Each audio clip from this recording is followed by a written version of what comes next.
आसन निश्चल और स्थिर होकर सुखपूर्वक बैठने का नाम आसन है। स्थिर सुखमासनम।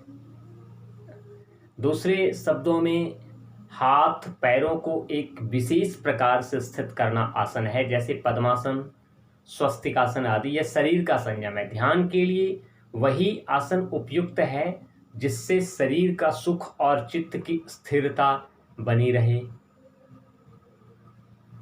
स्थिर सुखमासनम ऐसा योग सूत्र कहता है। चित्त की एकाग्रता तभी संभव है जब शरीर भी स्थिर हो। आसनों के नियमित अभ्यास से शारीरिक अंग प्रत्यंगों का व्यायाम होता है, जिससे बाह्य एवं आंतरिक अंग पुष्ट बनते हैं।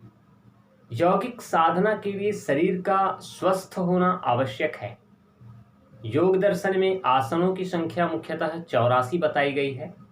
इनमें पद्मासन, भुजंगासन, सूर्य नमस्कारासन, सर्वांगासन, वज्रासन, मयूरासन आदि मुख्य हैं। एक बात यहाँ स्मरणीय है, ध्यान देने योग्य है कि महर्षि पतंजलि ने आसनों के कोई विशेष प्रकार नहीं बताए हैं।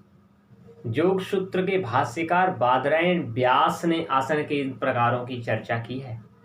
पतंजलि ने बैठने का तरीका साधक की इच्छा पर छोड़ दिया। साधक को जैसे सुविधा हो वैसे स्थिर होकर सुखपूर्वक बिना किसी प्रकार के पीड़ा के बहुत समय तक बैठ सके, वही आसन साधक के लिए उपयुक्त है। यानी जिस प्रकार आप एक अवस्था में स्थिर होकर लंबे समय तक रह सकते हैं, वही उपयुक्त है। शरीर को स्थिर और सीधा करके सुखपूर्वक बैठ जाने के बाद शरीर संबंधी सभी चेष्टाओं का त्याग कर देना ही प्रयत्न की शिथिलता है। इससे यानी आसन से और इससे यानी शरीर को स्थिर कर देने से और परमात्मा में मन लगाने से आसन की सिद्धि हो जाती है। प्रयत्न शैथिल्यानंत समापत्तिभ्याम। स्थिरता वैसी होनी चाहिए जैसे शेषनाग बिना हिले डुले अपने ऊपर पृथ्वी को धारण किए हुए है, ऐसा कहा जाता है। एक प्रतीक के माध्यम से हमें ये समझाया जाता है आसन कैसा होना चाहिए। इस बात को विभिन्न आसनों का ज्ञान किसी सिद्ध गुरु से ही प्राप्त करना चाहिए। भगवत गीता में जिस आसन पर बैठकर योगाभ्यास करने के लिए कहा गया है, उसे स्थिर और अचल स्थापन करने के लिए कहा गया है। उस पर बैठने का तरीका इस प्रकार बतलाया गया है कि शरीर, गला और सिर ये तीनों सीधे और स्थिर रहें।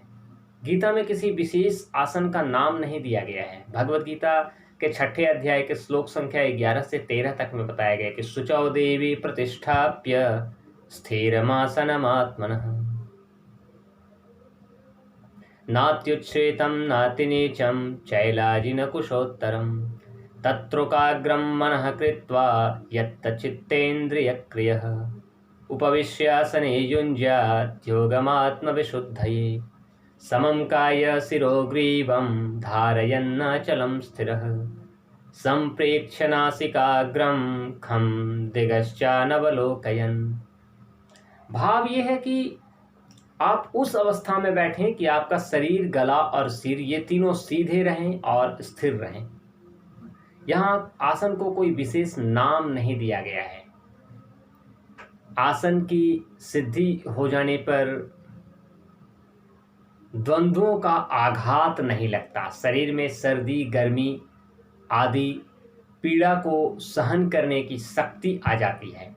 इन द्वंद्वों का शरीर पर कोई प्रभाव नहीं पड़ता।